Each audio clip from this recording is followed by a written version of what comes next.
Before empires and royalty, before pottery and writing, before metal tools and weapons, there was cheese. As early as 8000 BCE, the earliest Neolithic farmers living in the Fertile Crescent began a legacy of cheese-making, almost as old as civilization itself. The rise of agriculture led to domesticated sheep and goats, which ancient farmers harvested for milk. But when left in warm conditions for several hours, that fresh milk began to sour. Its lactic acids caused proteins to coagulate, binding into soft clumps. Upon discovering this strange transformation, the farmers drained the remaining liquid, later named whey, and found the yellowish globs could be eaten fresh as a soft, spreadable meal.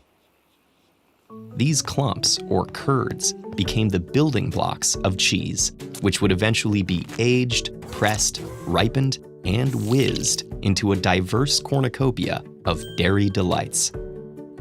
The discovery of cheese gave Neolithic people an enormous survival advantage. Milk was rich with essential proteins, fats, and minerals, but it also contained high quantities of lactose, a sugar which is difficult to process for many ancient and modern stomachs. Cheese, however, could provide all of milk's advantages with much less lactose. And since it could be preserved and stockpiled, these essential nutrients could be eaten throughout scarce famines and long winters. Some 7th millennium BCE pottery fragments found in Turkey still contain telltale residues of the cheese and butter they held. By the end of the Bronze Age, cheese was a standard commodity in maritime trade throughout the Eastern Mediterranean.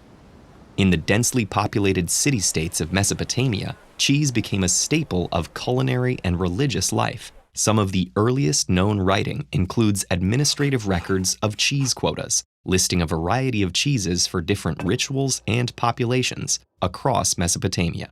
Records from nearby civilizations in Turkey also reference rennet. This animal byproduct, produced in the stomachs of certain mammals, can accelerate and control coagulation. Eventually, this sophisticated cheese-making tool spread around the globe, giving way to a wide variety of new, harder cheeses. And though some conservative food cultures rejected the dairy delicacy, many more embraced cheese and quickly added their own local flavors. Nomadic Mongolians used yak's milk to create hard, sun-dried wedges of buaslag.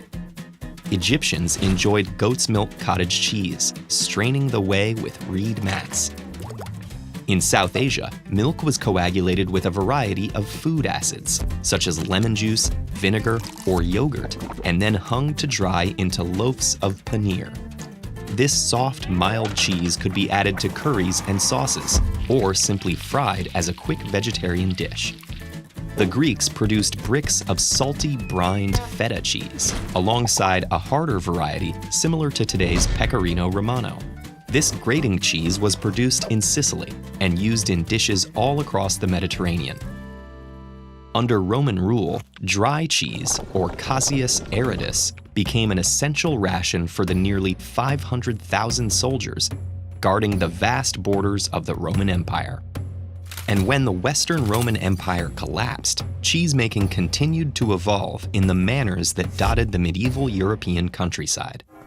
In the hundreds of Benedictine monasteries scattered across Europe, medieval monks experimented endlessly with different types of milk, cheesemaking practices, and aging processes that led to many of today's popular cheeses. Parmesan, Roquefort, Munster, and several Swiss types were all refined and perfected by these cheese-making clergymen. In the Alps, Swiss cheesemaking was particularly successful, producing a myriad of cow's milk cheeses. By the end of the 14th century, Alpine cheese from the Gruyere region of Switzerland had become so profitable that a neighboring state invaded the Gruyere highlands to take control of the growing cheese trade. Cheese remained popular through the Renaissance, and the Industrial Revolution took production out of the monastery and into machinery. Today, the world produces roughly 22 billion kilograms of cheese a year, shipped and consumed around the globe. But 10,000 years after its invention, local farms are still following in the footsteps of their Neolithic ancestors, handcrafting one of humanity's oldest and favorite foods. Find out how Swiss cheese gets its holes by watching this episode, or trace the fascinating and often cruel history of chocolate with this episode.